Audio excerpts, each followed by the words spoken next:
did you overcome, I guess, the racism struggle? And like, I mean, when and how did you realize to navigate through the racism and embrace like your Egyptian heritage? You know, like how to, you know, to sort of find the balance between the two.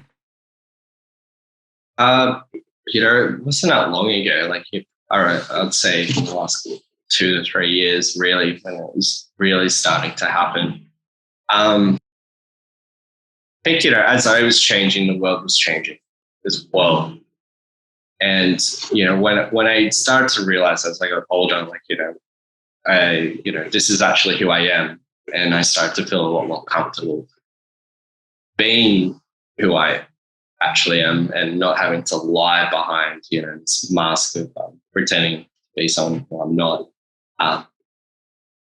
And realizing, you know, people actually appreciating me and my culture, that really filled me to really be like, okay, like this is actually okay. I don't really need to put on this act.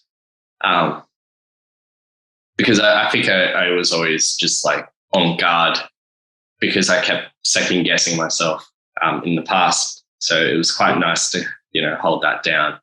But a lot of that, yeah, really started to shift in the last couple of years, and visiting Egypt and just loving it each time. And also just like, you know, just learning more about myself, which is important. And I reckon I've learned more about myself in the last 2 years than I have in, you know, my entire life, to be honest. Yeah, that's nice. Why do you think that? Why do you think that's happened? Like in this short period, what would you say would be a significant reason for that? Can you identify that? Just like, you know, a part of getting older and just maturing a bit, but also just like, you know, actually accepting it. And I think the acceptance in myself was just like my own battle, you know, like whether I'm Egyptian or not, like that just happened to be my identity battle, and that was my thing going on. But just like, you know, also just watching the world and people appreciating cultures, and, you know, in this day and age, everything is so intertwined as well. So like, there's no really hiding who I am, even if I tried as well. Yeah. But yeah, that's just the main thing, you know, it's just seemed different. Do you think it has a lot to do with a more of a cultural shift or of acceptance within Australia?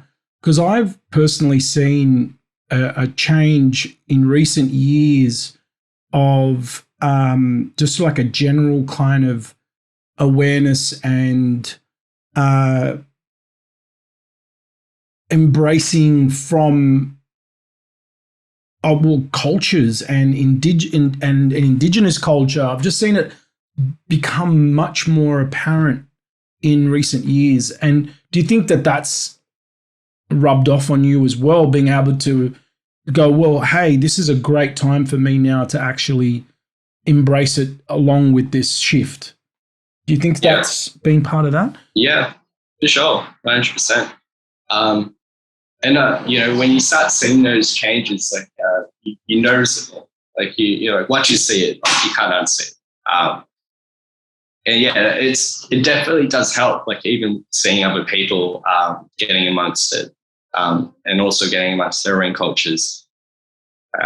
You know, it's everything, just not just music. You know, restaurants, and you know, even if you walk down to the Shire now, it's different. It's completely different than it was 10 years ago.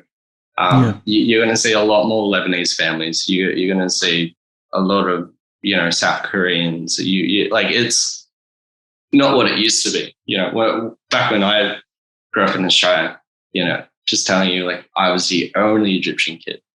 But if I had driven to Kogra, which is not far, I will start seeing a lot of change. Yeah.